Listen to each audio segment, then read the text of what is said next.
The following episode of America the Podcast is based on historical events. This episode may contain descriptions of violence as well as triggering sounds like gunfire and cannon fire. Listener discretion is advised. Enjoy the show.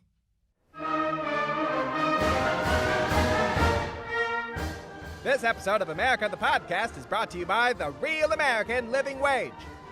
Hey there, friend. You look glum. What's that you say? You're overworked and underpaid? That seems to be a running theme this season. What's that? You say it's been a running theme for every season of this so-called American life? You say that the rich get richer while the minimum wage of $7.25 an hour hasn't gone up in over 20 years and quite literally cannot sustain any person in a meaningful manner? Well, have I got the solution for you! Introducing the Real American Living Wage.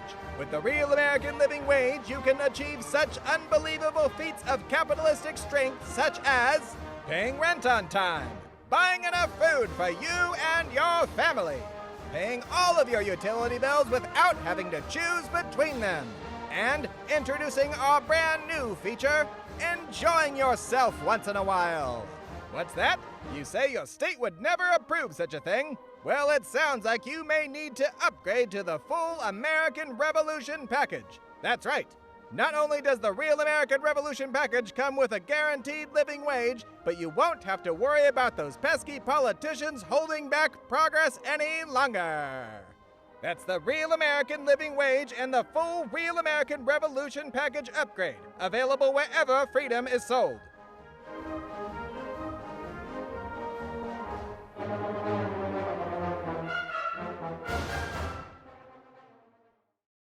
We now join America the Podcast, already in progress.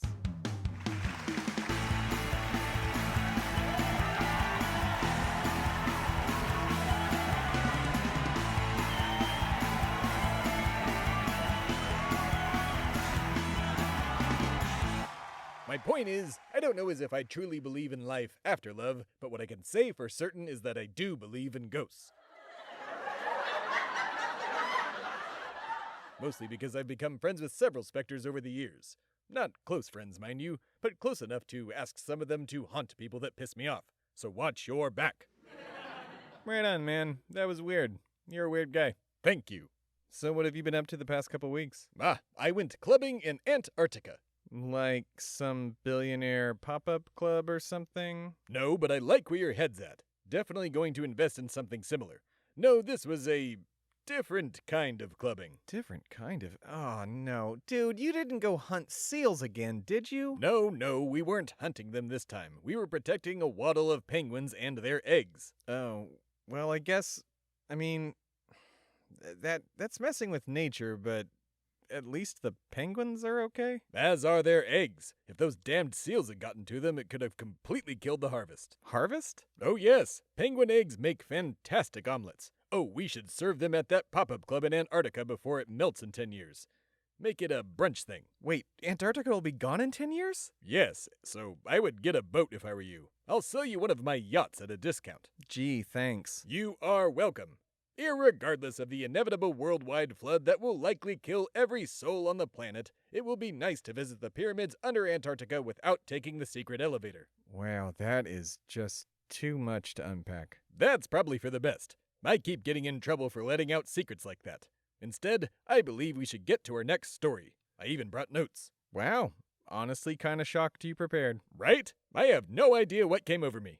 Maybe it was nostalgia, or maybe it was just gas from all the pickled jalapenos I ate earlier. Irregardless, I'm ready to fart out another tale from my past. Tonight on America the... Aren't you gonna ask me what I've been doing? What the Jesus Christ, you completely killed my momentum. Under the right circumstances, you could have died from doing such a thing. Fine. What have you been doing? Let's see. Let me think. Oh my Christ, you don't have something already? Well, I finally watched all of Attack on Titan. God damn it, seriously? You stopped my groove to tell me about a TV show?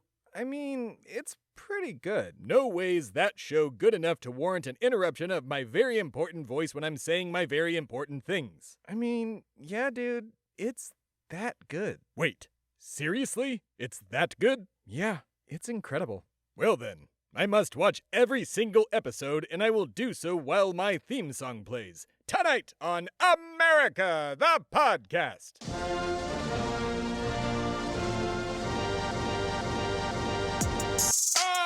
It's good to be back.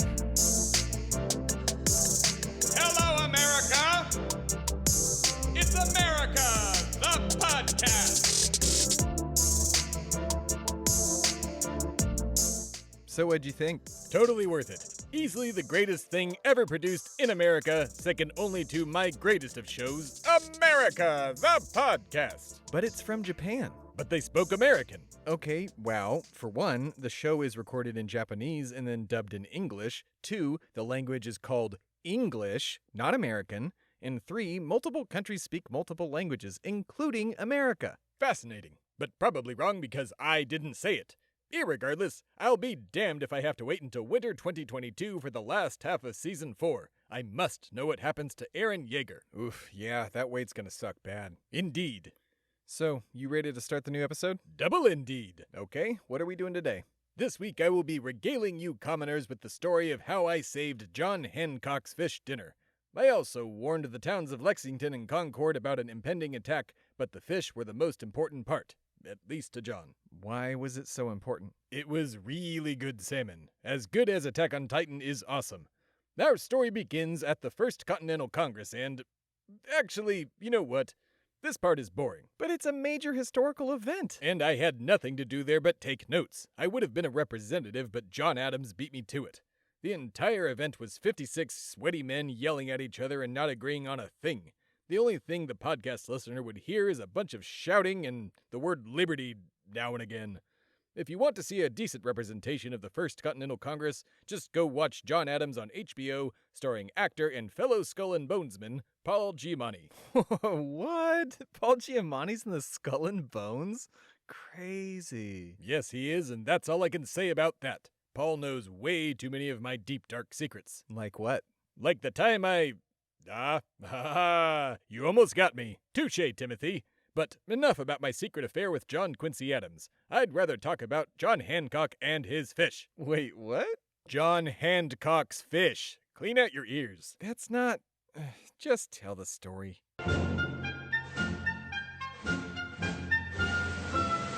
Our story actually begins the evening of April 18th, 1775. A month prior, my friend Patrick Henry had delivered his Give Me Liberty or Give Me Death speech and riled up the patriotic populace.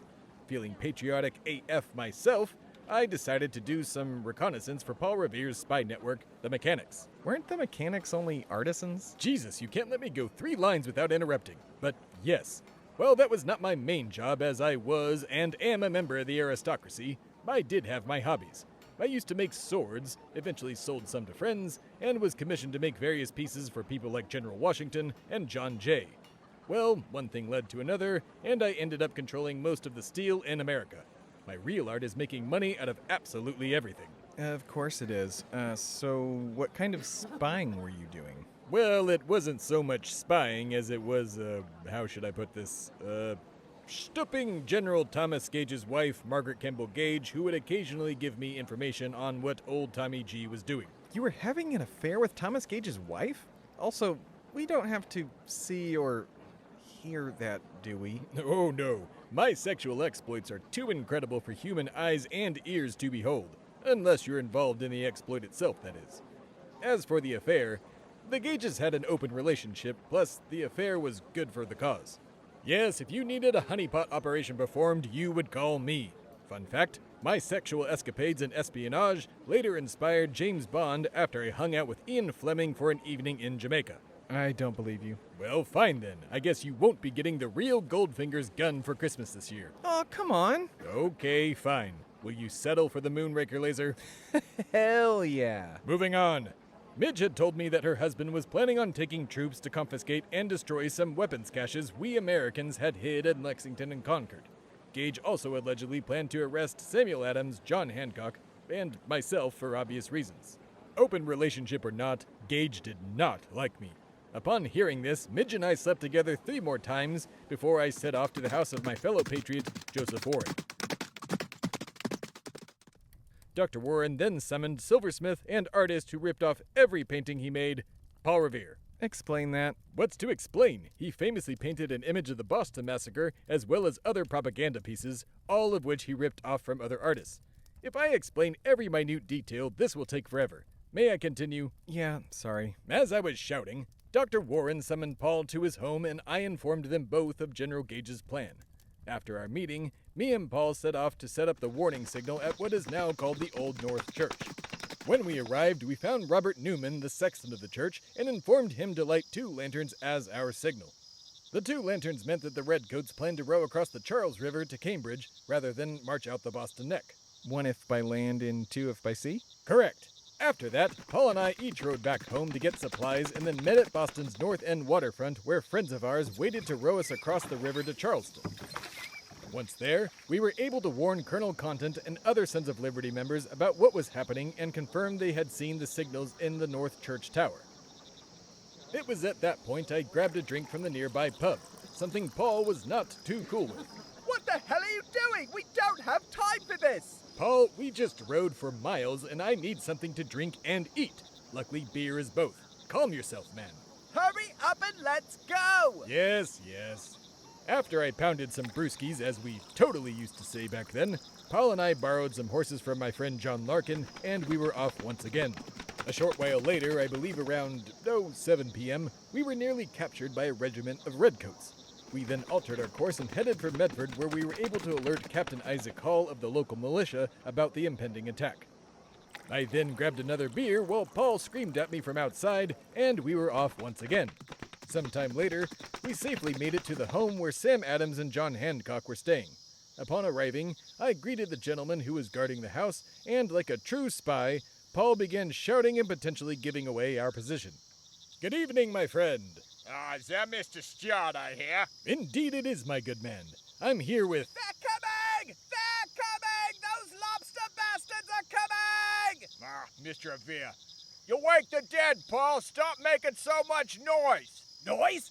Noise? You'll have noise enough before too long. The regulars are out. They're coming! Paul, would you calm the hell down? You sound like a madman. But yes, he is correct. I was told by an informant of mine that General Gage is on his way to arrest Sam, John, and likely myself. He also plans on destroying our weapons cache. My God. Is that Mr. Stard and Mr. Revere? Indeed it is. Come inside, come inside. And I will pause there so I can engage in light capitalism through these advertisements. We'll be right back after this. It's America, the podcast.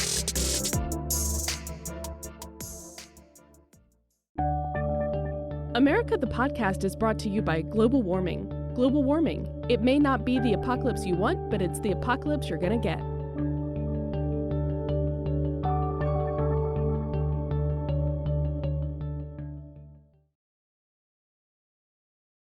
It's America, the podcast. And we're back. Where was I? Ah, yes. Myself, Sam Adams, John Hancock, Paul Revere, and some of John's family were resting in the house parlor by the fireplace while we waited for William Dawes to arrive. After about half an hour, Dawes showed up and me and Paul set off with him to continue our alert. We picked up Sam Prescott along the way, but were ambushed by Redcoats shortly after. Sam and William were able to get away, but not before William was thrown from his horse and limped the entire way home. It was rather hilarious, actually, like a cartoon. Face went into the mud, femur popped out, so more like a violent cartoon, like a Richard and Mordecai or something. You mean Rick and Morty? No, I'm pretty sure I said it right, as I am always right. We've been over this, Timothy. Get it through your hippie head. As for myself and Paul, let's see. I remember making it to the tree line right as Paul was being captured by the Redcoats. Not wanting my friend to be killed, I stalked the troops to where they were taking him. I believe it was some sort of a barn, if memory serves. Once there, they restrained and grilled him for a few moments. I was able to make it to an area behind the barn to spy on them when Paul all of a sudden... I think it's all of a sudden. Preposterous! I'm confident it is the sudden. The sudden being an event that happens all of a sudden. But you just... You know what? I'm gonna let you have this one. Finally, a rich white man gets something in this world.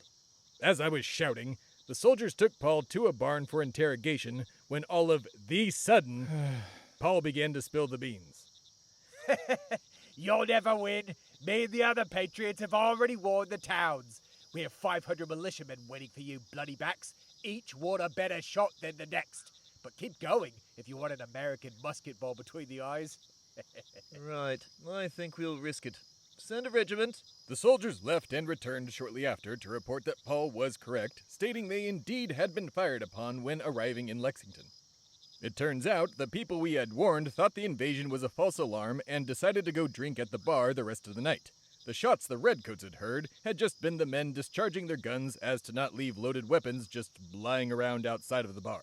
Not like today, of course. A true American would just leave a slew of loaded guns scattered on the ground outside any business. It's their freedom to do so. Objectively untrue. Like you know, pacifist. Is that supposed to be an insult? I don't know. I was always told that unless you are perpetually ready to be a violent person, then you have no worth. I think you need to go to therapy. If Sigmund Freud and 2 different Dalai Lamas couldn't help me, there's not much hope for yours truly.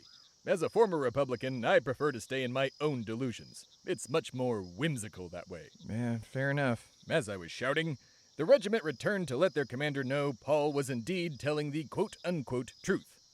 He speaks the truth, sir. At least 500 men on us when we arrived. Right. Tell the men to regroup. Let this colonist shit go. Move out! Move out!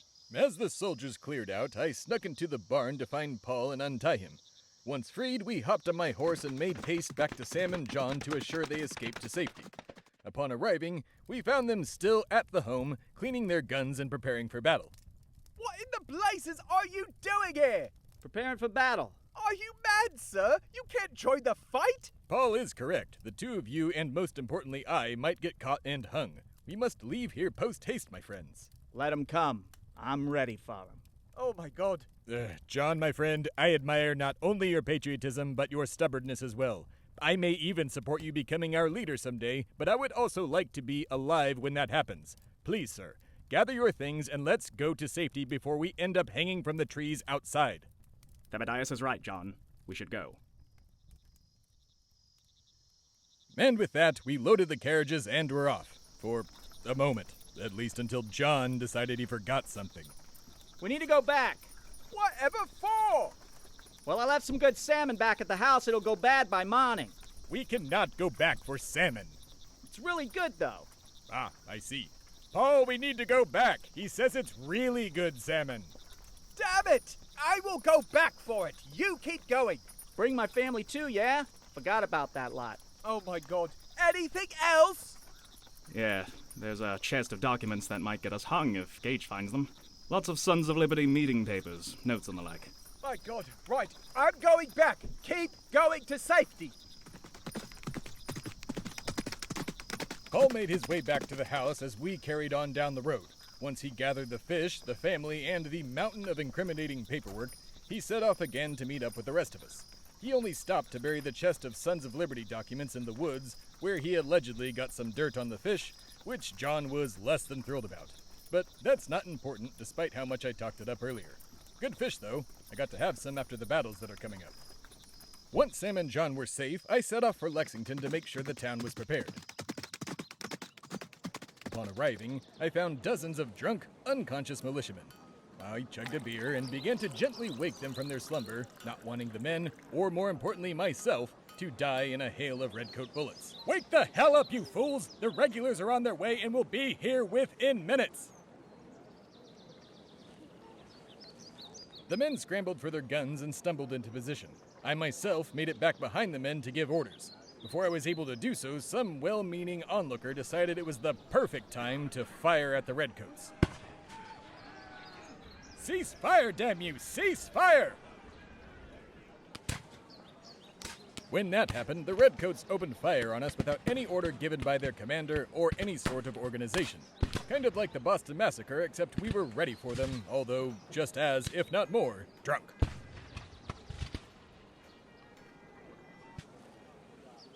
After some ammunition exchange, Colonel Smith told his redcoat troops to cease fire and continue on to Concord. Upon hearing that, I made for my horse and started there myself, only to be joined by Prescott. Once we made it to Concord, we were able to warn Colonel Barrett and the town to prepare for the incoming onslaught. Colonel Barrett was able to get the militia to safety so as to regroup while the Redcoats went to burn the munitions stored at Barrett's farm. When the townspeople saw the smoke, they assumed the Redcoats were burning Concord. This prompted more people to join our fight as we began advancing on a bridge that was being occupied by the Redcoats. Out of, let's say, nowhere, maybe, according to historians at least, a shot was fired. It was so loud, some say it was heard round the world. This prompted our men to attack, overwhelming the Redcoats to the point they retreated. Hold on, man. According to historians, is that your roundabout way of saying you fired the shot heard round the world? Well, yes and no. I didn't intentionally fire the shot. What happened? Well, okay, fine. I sneezed and dropped my gun. God damn it. I know. It was spring and we were in a field. Before my immortality, I didn't do well with pollen. Did anyone get hit when your gun went off? Oh yes, I hit a British officer and killed him. I may make the occasional oopsie-daisy, but since I was a perfect human man and am currently a perfect demigod, it always works out for the best. But, people died again. And they kept dying after that. Our military ambushed the soldiers all the way down the road multiple times, picking them off one by one. My point is, this is war. Some say it's good for nothing. I say it's a good way to impose freedom on the masses while making easy money, if you're into that whole war profiteering thing, which I am. It also makes for nice nostalgic tales for people that are into brutality against their fellow man.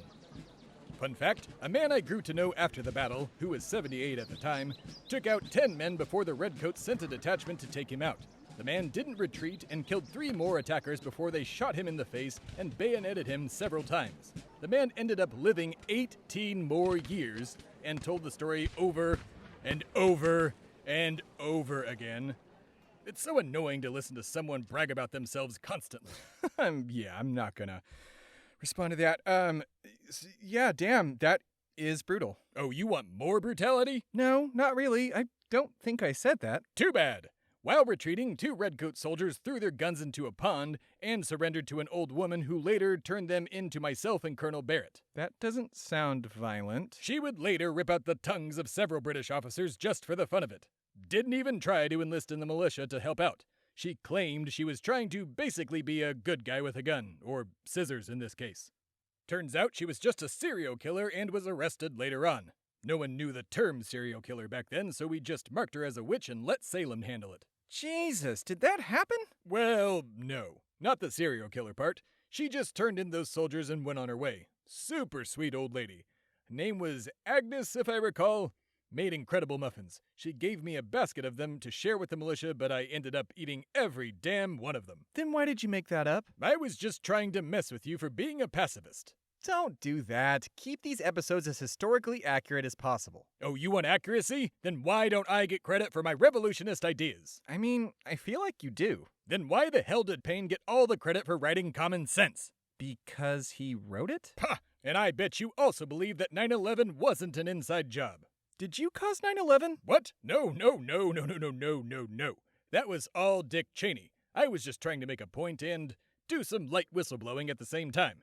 Speaking of the truth, let me tell you about a night I spent in a pub while visiting Philadelphia. The year was 1775 and... Oh, this story. Can we wait until next time? I gotta leave. Where are you going and why can I not come? I have to go to the dentist. You don't need a dentist. Just let me at those teeth with some pliers and I'll save you a trip. No. I don't need anything pulled. Just to clean. Oh, then let me pour some bleach in your mouth. It'll whiten those teeth right up. Works for me. Man, it is a good thing you are immortal. Indeed it is. I can do literally anything without worry or consequence. Just like America. Speaking of, thank you for listening, America. Don't forget to subscribe to the show on your favorite podcast app so that you catch the next exciting installment of the American Revolution from my incredible perspective here on America, the podcast. Good night and good fight. It's America, the podcast.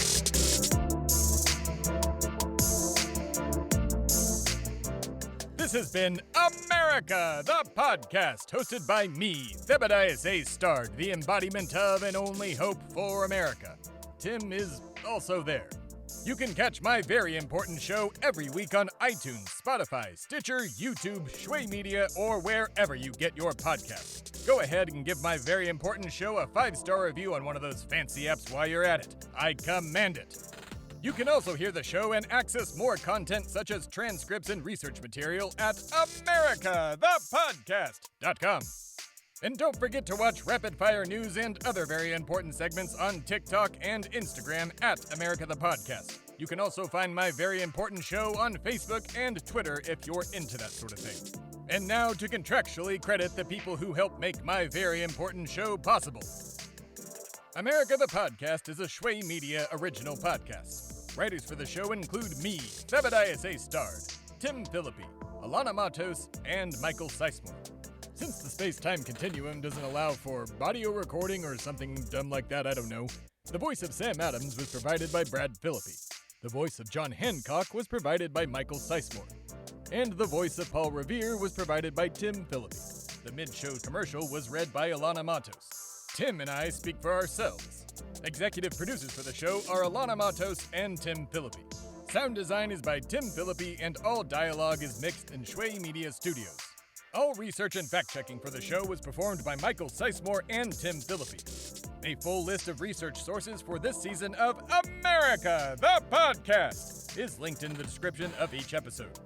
The show's theme song is by Timmy Two Step, and all other supporting audio heard in the show was procured through audioblocks.com, freesound.org, and ambient-mixer.com. That's it. Go on now. You hear?